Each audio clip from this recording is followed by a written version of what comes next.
Great. So here I'm talking with Nadia Rostami. She's a PhD from Newcastle University, and she works with a company called GitLife Biotech. She's a co-founder there, and we're really happy to have you, Nadia, and looking forward to learning more.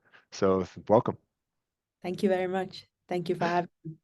Great. So maybe why don't I just start out by telling us a little bit about uh, GitLife Biotech, about your background and what you're doing, and then if we got some really interesting topics to get into around that.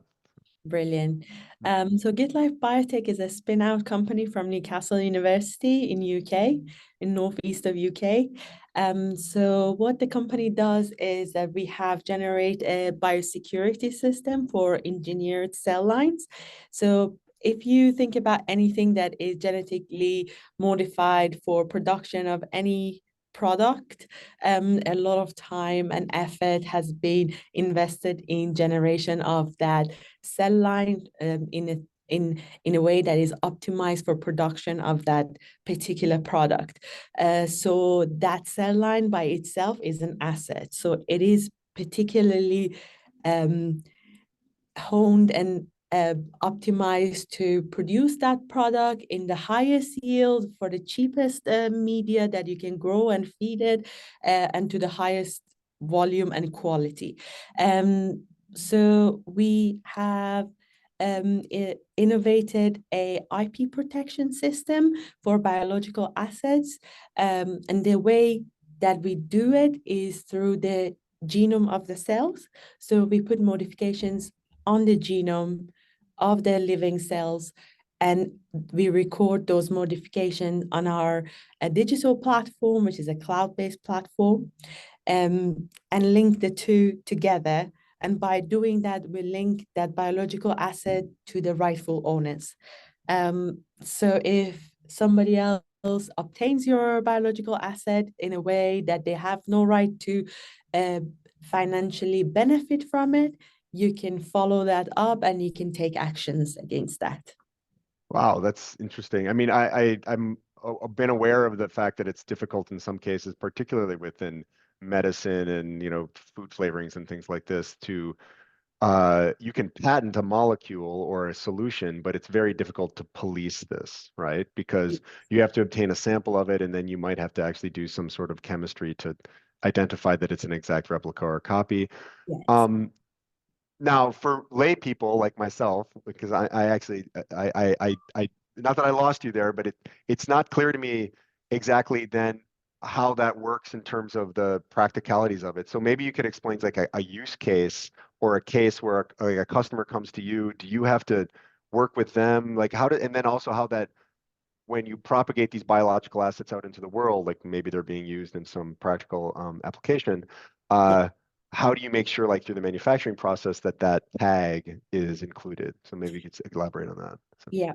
So the way we do this is that we have generated an algorithm that comes up with a specific DNA sequence that then we insert in by genome editing, we insert into the genome of the microbe. So this algorithm is set to certain parameters. So the cells will recognize this piece of DNA as self, so they're not getting rid of it. So it has a level of stability. Also, it is synthetic, so it doesn't normally occur in nature. So you can always recognize that sequence, and because we also record the sequence some on our cloud base, you cannot say that, let's say a customer comes to us. For example, there are a lot of CROs that currently use machine learning and AI to optimize cell lines for particular product. For example, let's say they have a yeast cell that produces a certain metabolite that they have made genetic edits to this yeast cell to produce this metabolite to a high degree, very pure and very cheaply. So they come to us and let's say they are giving this out to someone to scale it up for them and produce the product, and they are supposed to receive royalties, and the licensing of this cell line is in the hand of this company for a limited period of time. So this company that has developed this cell line only can enforce their licensing and their royalties by a contract, basically. Hmm. Right. And that's and the way these contracts work is that basically you come to them, you give them a cell line and be like, can you optimize this for this particular purpose? They take it, optimize it, and usually the contract is when you are scaling it and you are financially benefiting from them, then you start paying them some royalties. But the only thing they have is a contract, and as you know, contracts are like, it's a trust based system. So it's very difficult for them to, even when they see the product on a market and from that particular company that they have done this work for, it's hard for them to go back and say, look, this is now you're financially benefiting from it, please give us our royalties. Hmm. And this company can turn around and say, no, we did the optimize after we got it from you, it was useless, we binned it, and then we Hmm. did this optimization ourselves. Could Yep. you, how can you prove that it is what you have done? So it is kind of like difficult to subpoena that information unless there has been a patent in place. So it is quite difficult to, even when you see the product in the market, to go and prove that this was produced by you.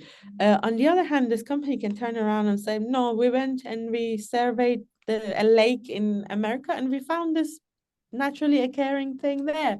And this Hmm. is where we got this product from.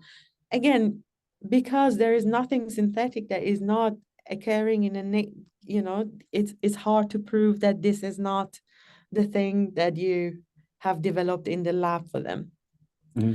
And there is this danger of any time that your cell line leaves your lab for any particular reason, for scale up, for there are these steps that the strain is not in your hand anymore, and the safety of the strain is trusted to a third party.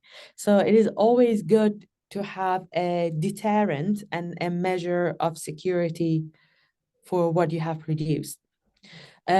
On the other hand, there are health and safety implications that we think it's important to bear in mind.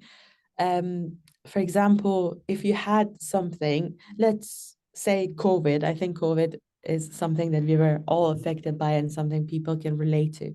Hmm.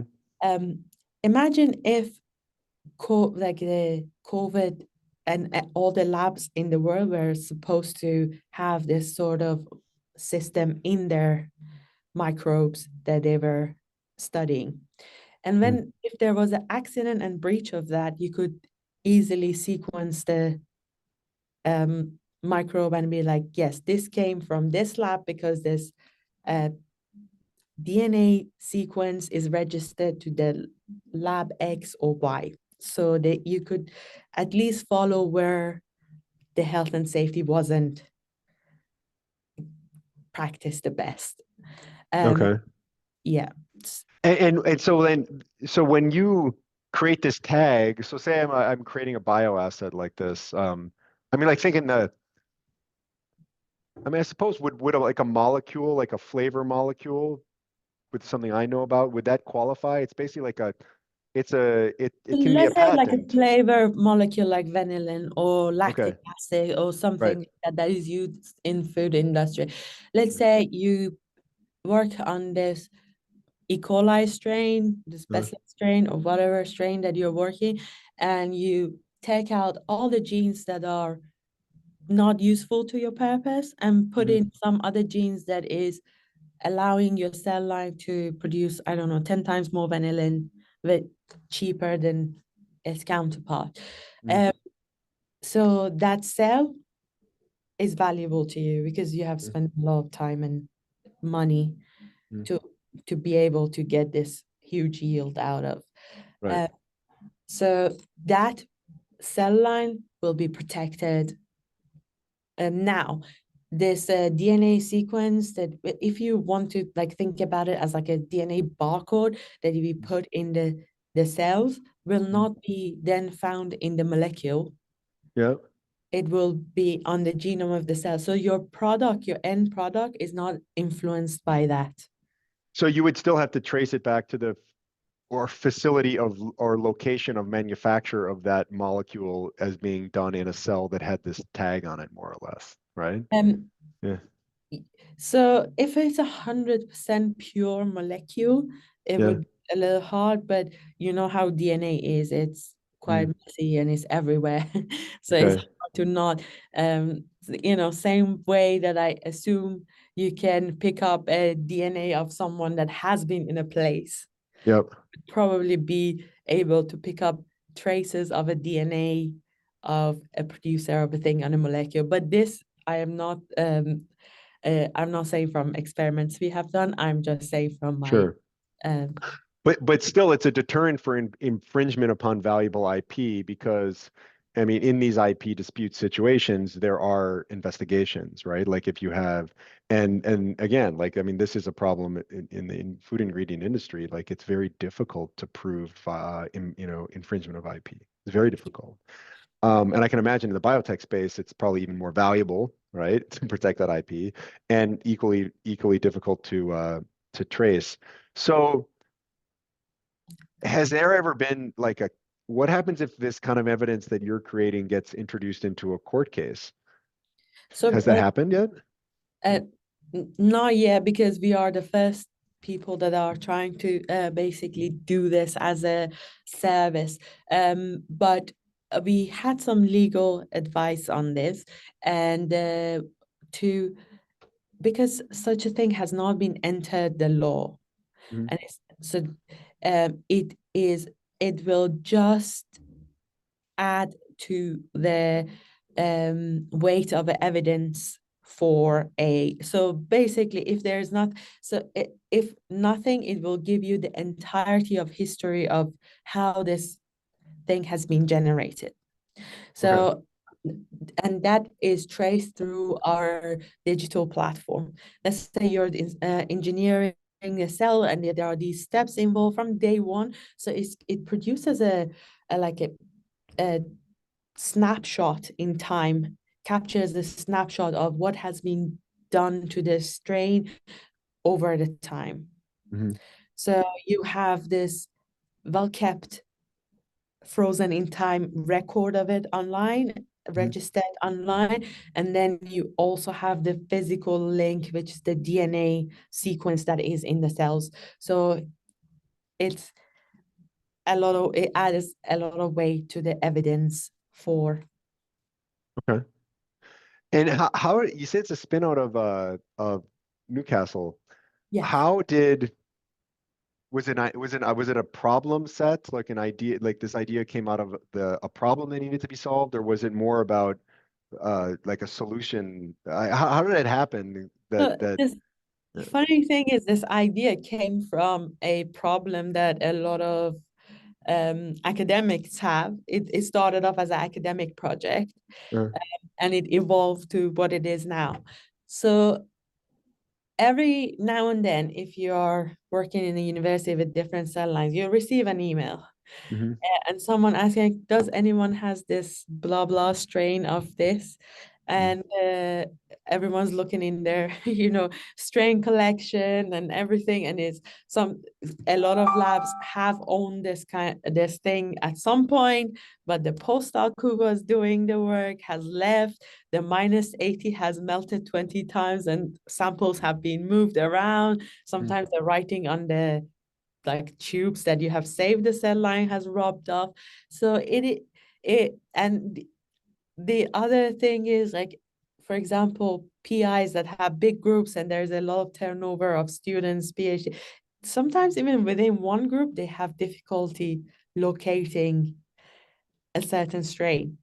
Mhm. And a lot of information that they have gathered and captured from this kind of thing is also lost by being in someone's lab book or electronic lab book. Or so my PI, Professor Krasnogor, was being a mostly a synthetic biology and computer scientist, was like, this is not a system that we should have. This is a dated system of let's send basically a author on a paper on the other side of the world who's moved on 10 years ago an email saying, do you have this plasmid? Do you have this strain? Can I please have it? Yeah, it seems incredibly random, right? Like Yeah. it's almost like when you go out and buy a house, you would just be like, well, I'm just gonna like go and buy any old house and I don't really care who owned it Yeah, beforehand. It almost seems really risky, right? Because if you incorporate something along those lines into research that you tend to commercialize, you don't really know who's going to come back and try to claim it,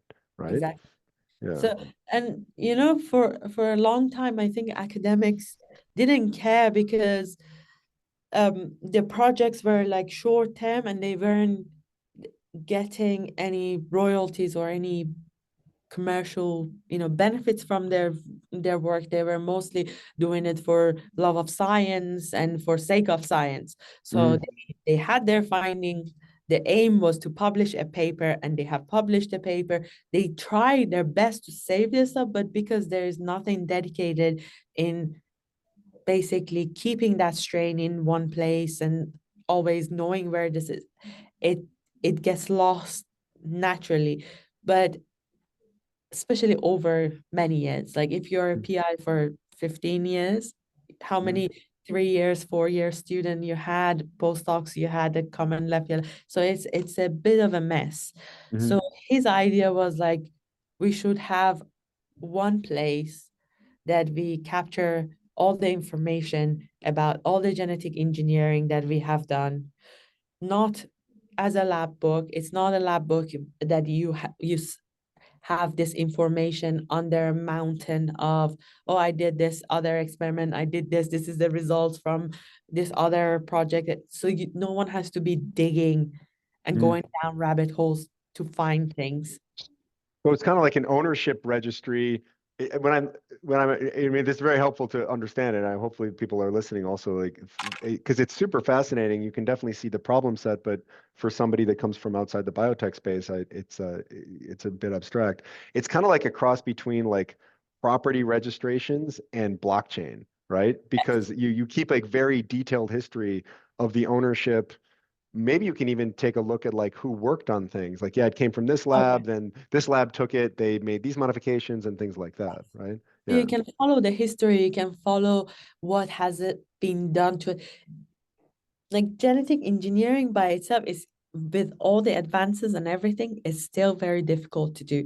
We have a lot of tools now, everything is much faster. Still, it's quite a tedious endeavor, and you have to be very careful. You have to keep you have to do a lot of tests and everything. So imagine doing all of that work and then it not being recorded very well anywhere, Hmm. Yeah. apart from your personal lab book, your personal electronic lab book.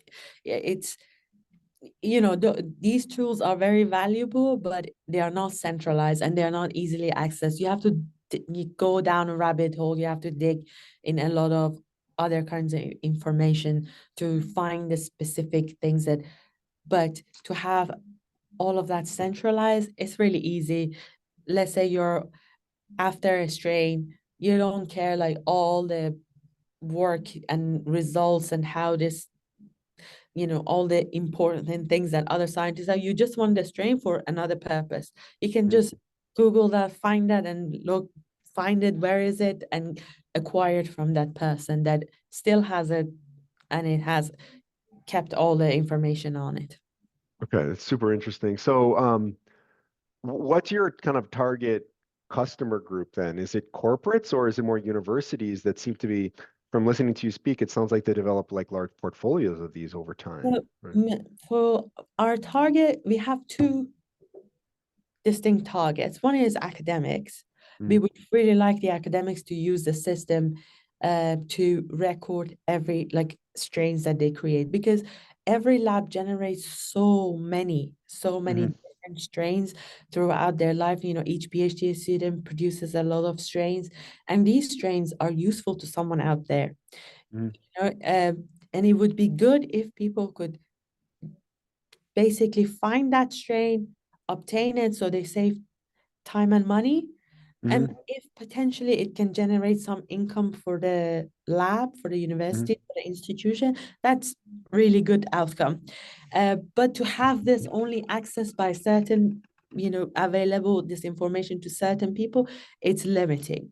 So Hmm. we would like academics to at least get their work out, get their strains they're making. A lot of the strains people make don't even make it into publications. So somebody else on the other side of the world doesn't know you have that because you haven't published it, but it's a good strain and it can be used for a certain research or development of the whatever that somebody else is Yeah, doing. yeah, it's similar to like open source libraries of code in software development, right? Like you can save Exactly. so much more time by building upon something that somebody else may have done, right? Yeah. Yeah. And the other target is other businesses, especially CROs and people that take projects, do a lot of work on a project, they receive something, but what they are trusting the other party that they are doing work for is a contract. So we Hmm. want to de-risk that for them. So those are, or anybody that has any genetically modified or optimized cell line that is valuable to them. Hmm. So those are our targets. Um, but So you more might allow like free use of the platform for people that are going to make their capabilities research open to others to use, and then those that want to guard it privately and commercialize it, they would probably have to pay yeah. you. Is it like a platform fee? It would be So difficult to track the royalties on these types of things. It would be hard, So right? for a moment, we have got our platform open to use for anybody, but Mhm. the physical insertion of the DNA into the cell lines, we are doing that ourselves, and we will be charging a fee for that. In future, that might change, but we are hoping that at least for academics, we keep that always as a free Open. service. Yeah. So what if I have a strain that I'm developing in Australia? For you to insert the DNA into the strain, does there have to be a physical cohabitation, like geographically, of the Oh, strain they and can your just send services? us a strain and we will do it for them. Oh, that's common to send these That's, things. They're that's pretty stable. They can, common. yeah, okay. Yeah, Yeah. so it is very common to send strains like plasmids, everything across the world. Like a lot of microbes are quite robust, so you Mhm. can just put them on on a basically a plate or in a tube. Like you make a stabbing in a basically the solid medium they grow in and you send it to wherever they're quite happy for a week or so, but there are couriers that specialize in sending and receiving things that are quite fragile. Mhm. um but we have sent things on dry ice to all over the world, and we have received it's a very common practice for universities and institutions to do that. I've got to ask the question. I mean, what happens if some of those things are potentially hazardous to if they get out in the world? I mean, what kind of security goes around the transport of that sort of thing? So you have to anything that you are sending, you have to basically fill in a form that uh, specifies everything that is there and what kind of hazard. Like even with the dry ice that you put, that is hazardous potentially. So you Hmm. state that, and the specialized couriers take that into account, and they add that to the security of the package. So the package is very well. So when it goes up into the hazardous level, the packaging and the boxing and the couriers that will take that from you are very specific. Okay. And where if you're sending it nationally is different to if you're sending it internationally. So there is a system in place that has Hmm. been in place for a long time. I so another thing that I was saying that if something like that happens, you want to be able to pick that up and find where the problem was and how this occurred. And having a DNA, synthetic DNA barcode in there would really Mm. help with that. Okay. But it actually that's kind of leads me to my next question, which is this sounds like there's a scale issue with this. I mean, obviously you can do it locally at your lab in Newcastle, but is there also the risk of this type of thing developing like multiple standards of how to track this information? Or is the technology for doing this kind of straightforward in the sense that you could say, well, look, we have this common database, but then we have the service of doing the DNA insertion, which you could maybe even like franchise out to other parties around the world who could be more accessible to bringing more folks onto the platform. Because I mean, Yeah. So we just imagine like every lab having to send things back and forth to just yeah. you. That's a lot of work, right? So that is 100% true. So we have two types of products. So one is called GenoGuard, and that's for security, and it's basically um kind of mark of ownership. Uh-huh. So for that, we request to put it in there ourselves because we have the know-how and we are trying to keep that in a way that it won't be easy for someone to tamper with it. Right. And we would like to There's keep like that. a probably a quality of that service too, right? Like, I mean, it's got to be sustainable and robust. And Yes. I mean, I don't know enough about it to say that it's that easy or hard, but I can imagine it can be done in a way that it doesn't work as intended, right? So, Yeah. yeah, So yeah, we sorry, just to finish that point, we have another yeah. product that is called GenoStamp, and that is you can do it in your own lab. We will share with you how to do it, and Uh-huh. anybody genetic engineering can go and do it for themselves. Yep. Just need to get the DNA sequence, our algorithm to generate that DNA sequence and register the DNA sequence on the platform, and they can take it and do it themselves. But Okay. you will not be able to guarantee that this has been put in a way that has not interfered with the physiology of the cells because we do all of that due diligence. We make sure that this is stable. It's not the cells don't spit them out after a few generations. We Mm. make sure that it is fit for the purpose. So Wow. we are using it in a, I don't know, a fermenter. We do those kind of tests to make Mhm. sure that this is stable and it does not change the physiology of the cells. Wow. It's amazing. So, can you maybe elaborate a little bit on what the implications of something like this might be for the broader industry? I mean, I think we touched a little bit on how innovation can happen faster because you essentially have more easy and understandable access to work that's been done before, provided that's kind of open source work. But I can also imagine that it might allow smaller labs to, shall we say, participate in what I can imagine is a game that was dominated by a pretty large number of commercial players historically because they can produce, but they can also defend and commercialize much more easily, right? So, Yeah, so yeah, so what it means is that when you put time and effort, especially for a smaller company, time and money is way more valuable than a for large sure. that they Yeah. can, drop a project in a second and And they can also defend things, right? Like they can defend they can things. invest and with more confidence that if something happens positively, they're going to be able to defend what they're doing. Where Yeah, if you're just a little old nobody, you might really invest a lot of time and energy on something, and then someone can come and basically take it from you, and that yeah. increases the risk of the investment, right? There Yeah. has been cases of people working for companies, and when the product was getting to a good place, they will stop and Mm. then go and start their own company. So I they imagine there's lawsuits that can kind of cover that up and at least. lawsuits can Yeah. carry on for many years and it can be Yeah. very expensive and Yeah. ridiculous. So it's always good to have something in place that stops people from trying in the first place. Right.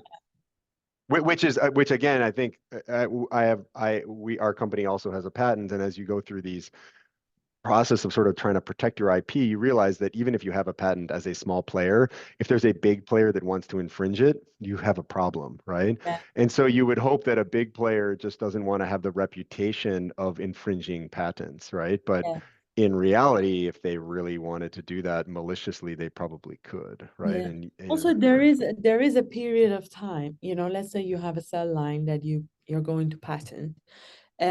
So there is a period of time between you develop, because patents require money.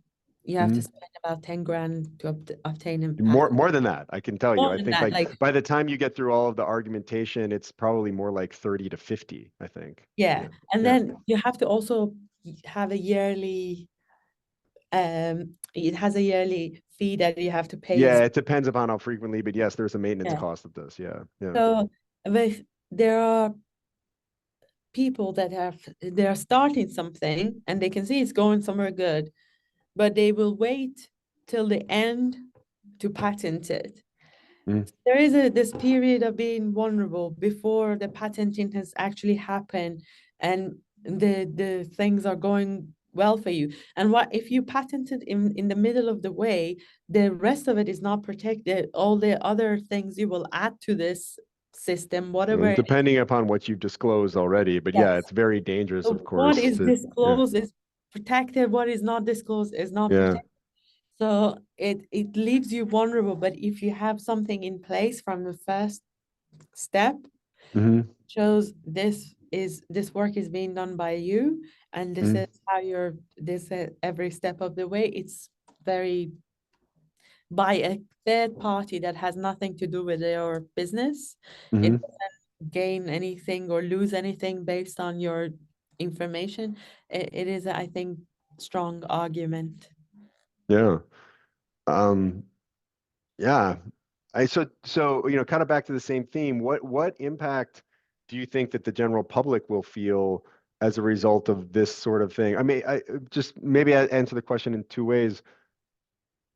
First of all, just in general with biosciences, which I know are like they're accelerating in terms of the understanding and the capabilities, and probably the cost of experimentation is coming down like so many other things. But then you add, as you say, you add in this element of yes, you can also be protected, right? And you can record. Do you think that this will actually show meaningful um, change or acceleration for the average consumer on the street, meaning that solutions could be developed quicker? Right? I hope so. For example, let's talk about something like food. Yeah. Um, is affects everybody basically. Let's say there is a company that produces probiotic or prebiotic or anything that requires fermentation or anything like that. So Mm-hmm. if this company has a way of tracing their microbes, Mm-hmm. which are sometimes identical to something that should be living in your gut already, Mm-hmm. that gives them advantage over something that if I take your prebiotic and there's something goes really wrong with me, you can come out and be like, no, no, no, this is not ours. She had Crohn's disease from the beginning, or but if it was a way to sample what comes out of the other end and show Yeah. whether or not you directly are as a company are responsible for what is happening, Yep. think that gives the public a little bit more trust Okay. in terms of consuming things that are genetically modified, because there is this stigma with GM, Mm-hmm. and you know that there is for genetically modified organisms will kind of inevitably be taking over because the way we are going, they are the answer to a lot of problems. Like Mm. the way the synthetic biology is approaching a lot of problems, we have the answers are so good that we cannot afford not to go that way. Right. There are so many different problems that synthetic biology is solving that Yep. we like it or not, we will have to go with that. Yeah. Like I don't know, Wait, they wait, and it's what is the main distinction there between like chemical treatments that we developed, like, over the past century, like medicines and different chemicals and things like that. What makes this approach to solving human ailments so much more effective? Yeah. So synthetic biology, what it has going for it is very specific. It's very targeted. So Mm, you can make something that, let's say you're growing. This is actually a project I saw. Someone gave a talk when I visited Erlam Institute in Norwich. mm, They were trying to, I'm not going to go to the details because I'm not sure how much I am allowed to say. mm. But they are basically trying to solve a problem of certain plants and low humidity areas. So Mhm, to allow the plant without affecting anything else in the plant, the rooting system of the plant, so it can find water easier and grow better. mhm, Um, or for example, things that are naturally like uh, resistant to certain kind of pests. mhm, So instead of spraying a field with pesticides and chemicals that will have influence on the ecosystem, like mhm, we are changing what we are growing into something that is resistant to that pest in the first mm. place. Okay. Like in terms of, for example, proteins and drugs, we are going towards more and more engineered proteins that instead of for example, a drug that you have to take to a high doses and like flood your body, they will go to the correct site and will produce this. Imagine you're basically adding a microorganism to your into your body that Mhm, will go to the right place and produce right amount of whatever protein, enzyme, whatever is needed right in that area, and then having no influence on any other part of your body. So the difference is that it is very targeted, mhm, um, and it kind of eliminates a lot of things that we had to flood your system with drugs, and mhm, hopefully some of the good stuff would get to the right place, um, or you had to like spray a field with chemicals, and so these, or for example, I don't know, like breaking down PET plastics, mhm. things that we can use in the pharmaceutical industry. Um, it's it's just we are going that way. Okay. And the limitation on developing those types of technologies, I presume, is experimentation. Like if you say that it's very targeted, you kind of have to try multiple different strains and you have to do a lot of iterations and things like this.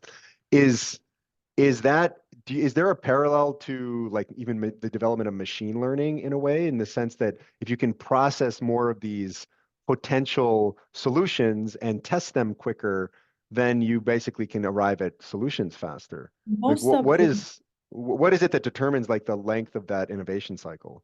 So most of these new technologies are informed by machine learning and AI. Yeah. So basically, people have generated algorithms and they train the algorithm on existing knowledge to give out a sequence of a certain protein that only affects it. So these are all, and then they have to take that instead Mhm, of, imagine instead of screening 1,000 proteins for, mhm, they have produced that four that the machine learning has suggested in mhm. their algorithm, and now they only need to test four in the lab. Right. But So still, the more this technology will proliferate, the more there will have to be actual testing, which yeah, ergo then comes in your position in that you can trace and track this and actually, I mean, I think that's also a data quality yeah. question, right? Like what you have to understand what things you're actually looking at and testing and then seeing those results, And right? these are Yeah. all good stuff and things go right, Yeah. correct? These are all Yeah. the things are going right and everything, the results is really good. So with the speed that we are doing this, we need a system in place to Mhm. track and trace.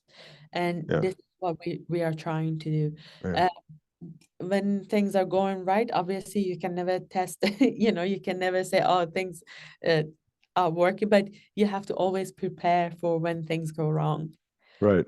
And you have to have systems in place to be able to quickly isolate the source, find the source, and then have means to eliminate, Right. take and reverse a mistake or reverse it. So it is always necessary to be able to trace. Right. I mean, and therefore, again, data quality comes into place, and having that. I love solutions like this, by the way, because it's a problem that like the average person on the street just doesn't see or understand, but it's a problem that probably was not very acute previously because, as you mentioned, it was kind of enough for people to just sort of publish their work, and probably there wasn't that volume or velocity of information being created. So it was just not a problem that people felt in such a way that it was damaging the progress, right? Yeah. So, yeah. So it is a thing that will be a problem if we don't, um, or even if there's, you want to always do th do the right thing, Right. regardless of whether things go wrong or not. You wouldn't drive a car that doesn't have a registration on it. Uh, Right. you have no intention of, I don't know, robbing a bank or running someone over. Just Yeah, but the average person, it's a great analogy, but the average person that drives a car, they don't really care about having a registration or not. In fact, it's a nuisance to them until it comes to the point that their car is stolen or yeah, they need to, the mechanic has to find it in the system or something like this. I mean, I live in Switzerland, and actually record keeping is one of the main things that the country does very well that allows it to facilitate many other systems of efficiency, right? Because their record keeping is meticulous, right? yeah, Yeah, and I think it's really true. Like the more that you can keep very good information, the more that that information starts to reveal itself as being valuable. But sometimes it's actually hard to even understand how valuable it's going to be until you organize it, yeah. right? Until it becomes valuable. Yeah, yeah. That's the whole. Because people live in this state of chaos, right? Like, for example, like you go to, okay, my wife is Italian. I go to Italy a lot. You go to Italy, I'm sure they have good registration systems and things like this as well. But it's more of like a cultural norms that govern how people interact and deal with this information. Whereas in Switzerland, it's all really well cataloged, right? Yeah.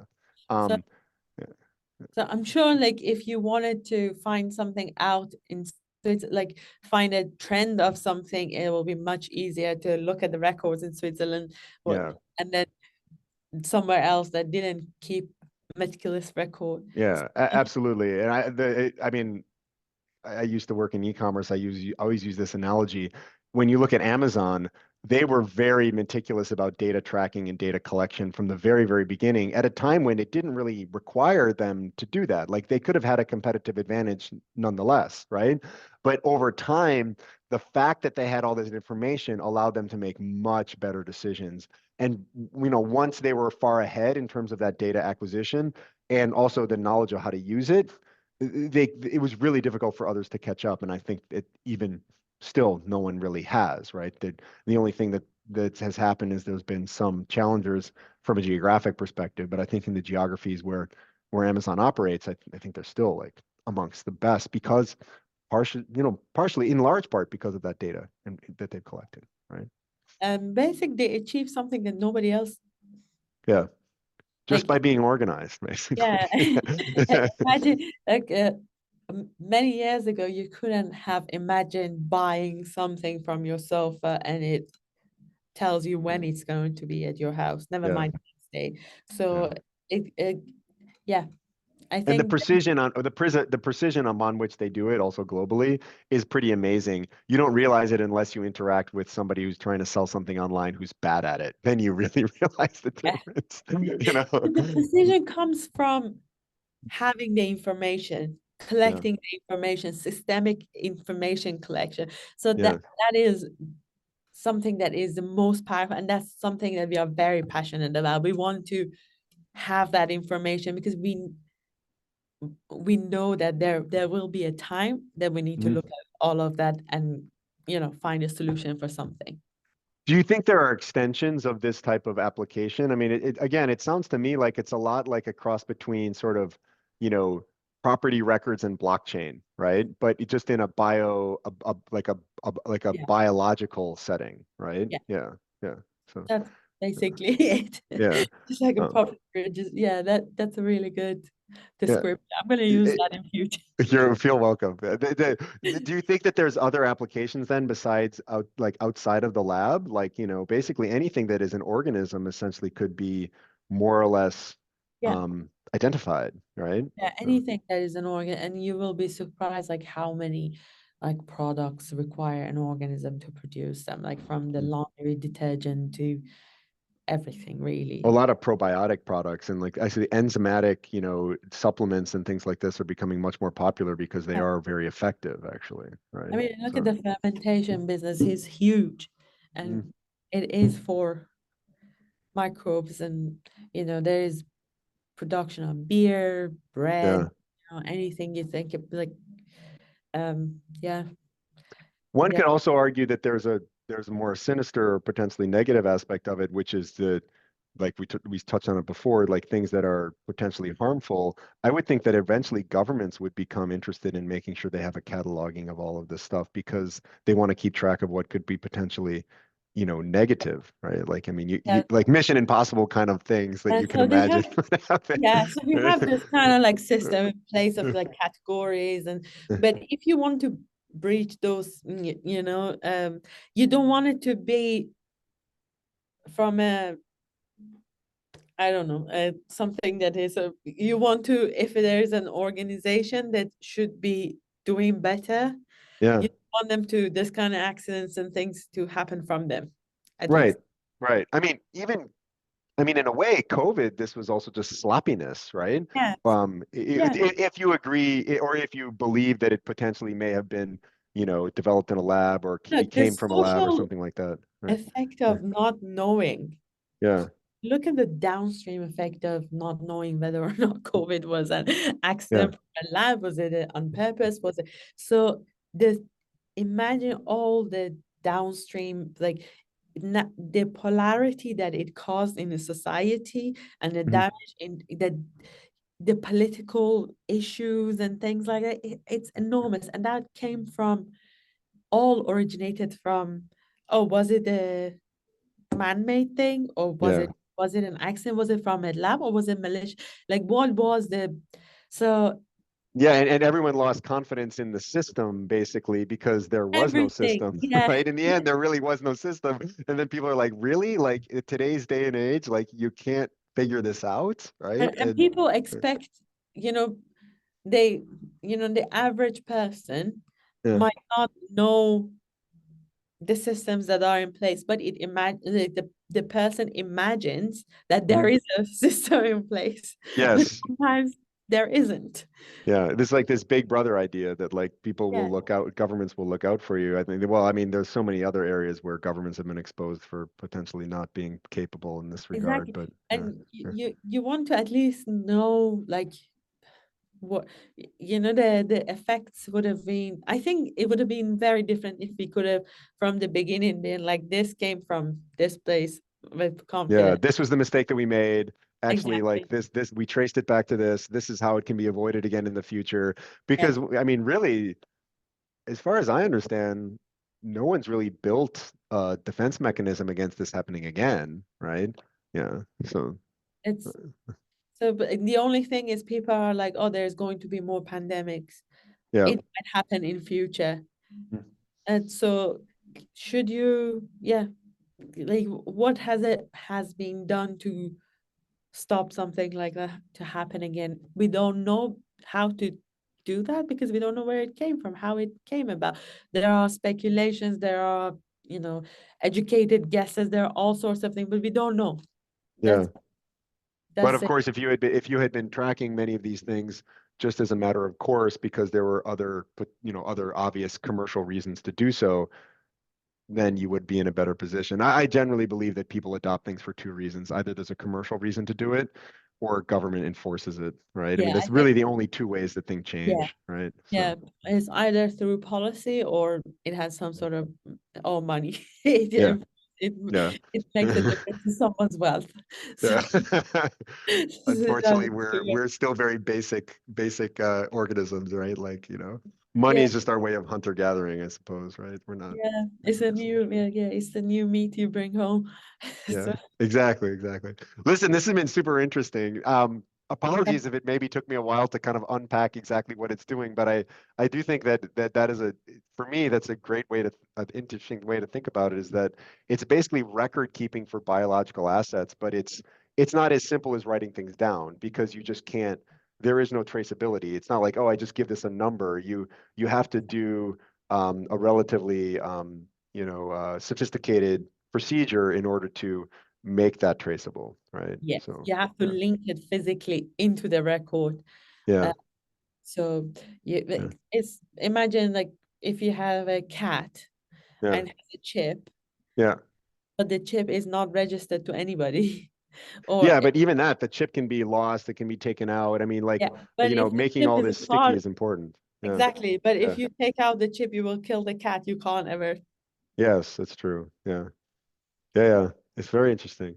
Anyway, great. I wish you all the best with it. I mean, I Thank suspect that you. you're going to be finding your pathway through to, commercialization, and I'm sure you'll need funding and adoption. But You hope so. the need is clear. Again, I think it's one of these things you only see if you're at the intersection of a particular area of an industry, because the consumer just sees like the output of things like fermentation and synthetic biology and all the rest of that, which is great. Those are great, great positive things. But like, yeah, there are these like intermediate problems, which if not solved, you can't get the outcome, right? Yes. So yeah, yeah. It's great. Have a Thank you wonderful very much. holiday season, and Thank thanks you. very You much. too. And we'll catch up soon. Take care. Thank you for having me. Thanks. Bye. Bye.